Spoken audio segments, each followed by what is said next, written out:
Père et du Fils et du Saint-Esprit. Chers frères et sœurs en Christ, nous sommes dans ce temps béni et en même temps un peu inquiétant où nous nous préparons à entrer dans le carême. Un temps béni parce que les saints anciens qui ont programmé cette préparation nous préparent véritablement à l'intérieur de nous-mêmes à affronter le temps de carême et surtout nous prépare à véritablement regarder dans tous les coins de notre nature humaine ces terribles difficultés que nous éprouvons à être véritablement des enfants de Dieu, porteurs de la lumière divine et obéissant au commandement. Alors ça a commencé avec le publicain et le pharisien. La semaine dernière, nous avions le fils prodigue et puis aujourd'hui, cet évangile un peu terrible qui ouvre en nos cœurs les craintes et sans doute fondées. Et puis, à la veille de l'entrée en carême, dimanche prochain, c'est Sainte Marie l'Égyptienne que nous allons entendre, l'évangile de Sainte Marie l'Égyptienne, et comment nous allons pouvoir finir. Elle va nous montrer comment nous allons pouvoir finir, quels qu'aient été les péchés dans lesquels nous sommes tombés, pour nous rapprocher de Dieu et vivre avec lui le restant de nos jours.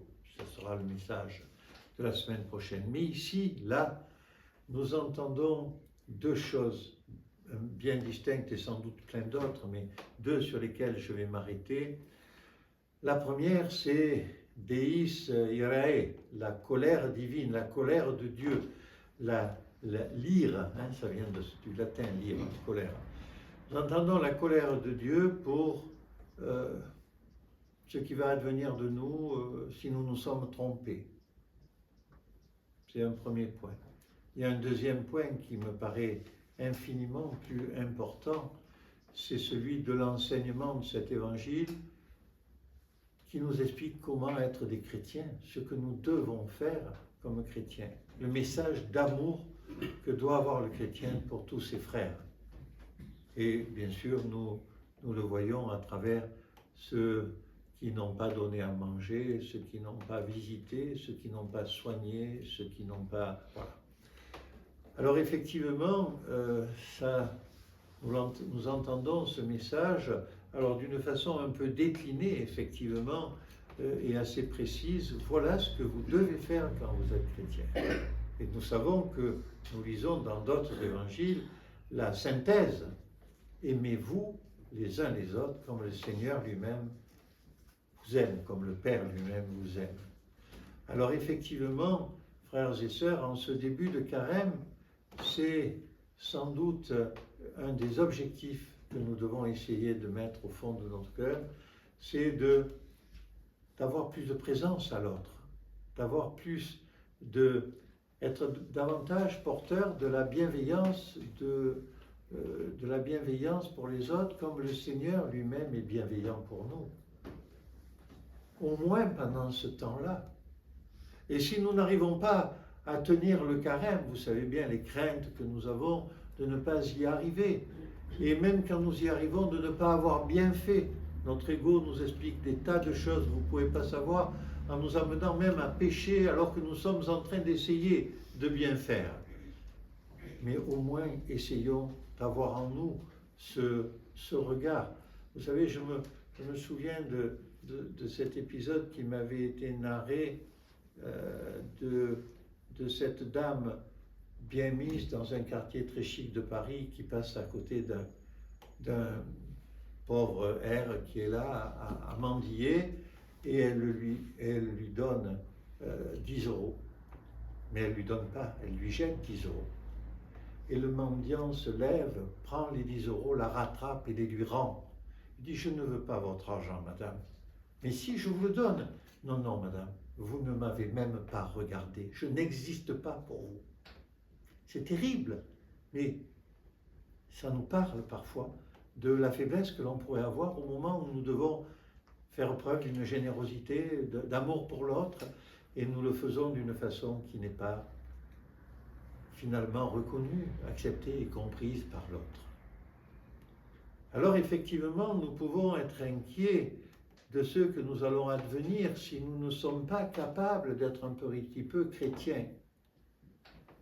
Rassurons-nous, frères et sœurs, je suis profondément convaincu au fond de moi que Dieu qui est amour, miséricorde, longanimité pour nous, du jour au lendemain, parce que nous sommes morts, va nous vouer aux gémonies. Oui, sans doute ne serons-nous pas à la même place, mais ne craignons pas, craignons simplement, je vais recommencer ma phrase parce qu'à l'envers elle ne voudrait rien dire, ayons peur de nous, de ce que nous ne sommes pas capables de faire pour donner au Seigneur et à nos frères le minimum d'amour qu'il nous demande pour faire de nous des chrétiens. Et notre vrai péché, il sera là. Alors bien sûr, certains d'entre nous auront peut-être fait des choses plus compliquées que simplement ne pas arriver à aimer ses prochains, mais ça nous appartient à notre solitude personnelle pour chacun d'entre nous. Oui, sans doute, nous nous sommes trompés, sans doute avons-nous fait de mauvaises choses, sans doute avons-nous fait du mal sans nous en rendre compte, mais nous avons eu le temps de nous en repentir.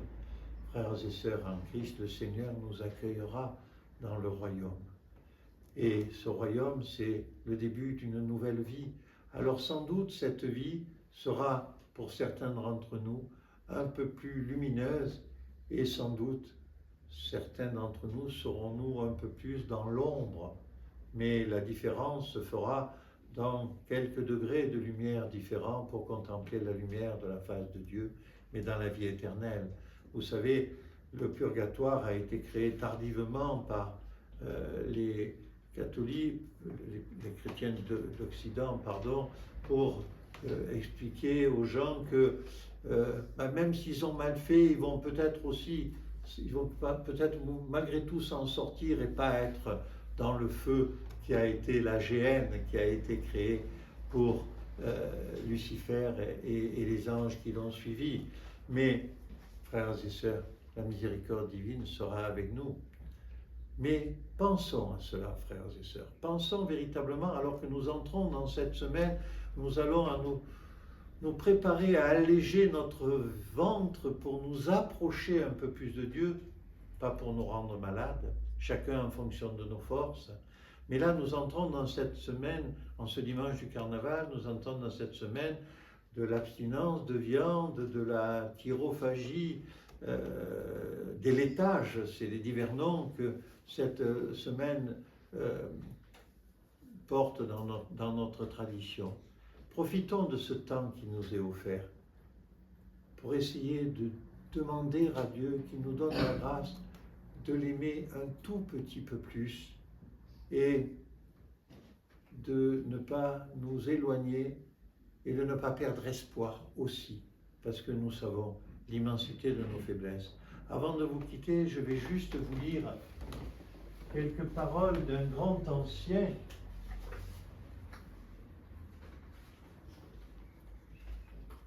que je devrais avoir à la main, mais je l'avais laissé sur l'autel. Saint Isaac le Syrien, dans les discours ascétiques, d'après la traduction de notre bien-aimé Père Placide, endormi lui-même, « Quant à moi, je dis aussi à ceux qui sont châtiés dans la géhenne, qu'ils sont flagellés par le fouet de l'amour. Qu'y a-t-il de plus amer et de plus violent que le châtiment de l'amour? Ceux qui sentent qu'ils ont péché contre l'amour subissent un châtiment bien plus grand que les châtiments les plus redoutés. La douleur qu'éprouve le cœur qui a péché contre l'amour est plus déchirante que tout autre tourment. Il est absurde de penser que les pécheurs dans la géhenne sont privés de l'amour de Dieu. L'amour est engendré par la connaissance de la vérité, laquelle, comme chacun le reconnaît, est donnée à tous. Par sa puissance même, l'amour agit d'une double manière. Il tourmente les pécheurs, comme il arrive ici-bas qu'un ami est à souffrir d'un ami. Et il réjouit en lui ceux qui ont agi comme ils devaient le faire. Tel est, à mon avis, le châtiment de la géhenne, l'amer regret qui procède de l'amour, tandis que la joie de celui-ci renferme, enivre de ses délices les âmes des fils du Très-Haut. C'est saint Isaac le Syrien, je ne serais pas capable d'écrire ça, mais ce genre de lecture que vous retrouverez sur le site de la paroisse grâce à notre fidèle serviteur qui s'occupe de cela, vous guide dans votre besoin profond, celui que vous avez les uns et les autres, de vous rapprocher de notre Dieu et Sauveur Jésus-Christ, pour sa gloire, celle du Père, du Fils et du Saint-Esprit.